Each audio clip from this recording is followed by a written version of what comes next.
মানতে হবে মানুষ আমাকে ভোট দিয়ে এমপি বানিয়েছে। এটা তো বিএনপিকে কঠিন সত্যটা মেনে নিতে হবে। মানুষের ভোটের অধিকারে যদি দল বিশ্বাস করে, মানুষের পছন্দের প্রতি যদি আস্থা রাখতে হয় এবং আমরা যে গণতন্ত্রের কথা বলছি সেটা যদি মানতে হয়, তাহলে আপনি যে প্রশ্ন করছেন যে আজকে একটি দল এই অনুষ্ঠান বর্জন করেছে, তাদেরকে তো আমার বলতে হবে যে তাহলে তো আপনারা গণতন্ত্রে বিশ্বাস করেন না, মানুষের রায়ের প্রতি আপনারা শ্রদ্ধাশীল নন।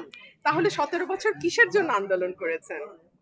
আচ্ছা, আবার একটা বিষয় জানতে চাই যে আজকে তো মানে শেখ হাসিনার বক্তব্য দেওয়ার কথা, এই বিষয়টি নিয়ে সারা দেশ এবং ইন্ডিয়া তো অনেক হচ্ছে। আপনার না, গণমাধ্যমে সেটি প্রচার নিষিদ্ধ করেছে যেন করতে না পারে সরকার। আজকাল তো গণমাধ্যম কেবল 26টা চ্যানেল নয়, আজকাল প্রত্যেকের হাতেই গণমাধ্যম আছে, যে যে শুনতে চায় তারা শুনতে পারবে।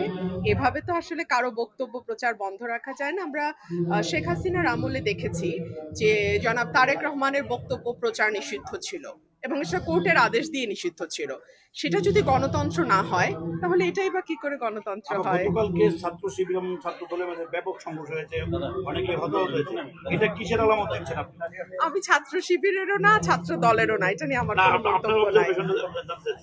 এটা দেশের আইন শৃঙ্খলার যে নাজুক পরিস্থিতি সেটাকে ইন্ডিকেট করে। দলগুলোর যে তাদের অঙ্গ সংগঠনের উপরে কোনো রকম কোনো কন্ট্রোল নাই সেটা ইঙ্গিত করে। এবং দিন শেষে আবারও যে আমরা পুরনো রাজনীতিতেই ফিরে যাচ্ছি বা ফিরে গেছি সেটার ইঙ্গিত করে।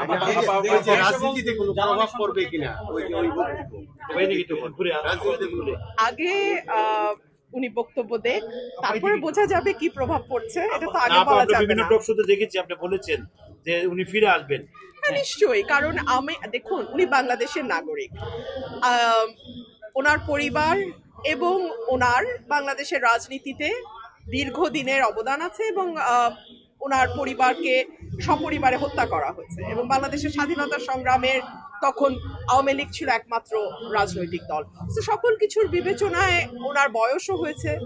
বাংলাদেশে যদি উনি ফিরে না আসেন, ওনার দলের অবস্থা কি দাঁড়াবে বা ওনার এতদিনের যে রাজনৈতিক ইতিহাস সেটারই বা কি দাঁড়াবে, এই সকল কিছু বিবেচনা আমার কমন সেন্স বলে উনি ফিরে আসবে। গতকালের সংঘর্ষের বিষয়ে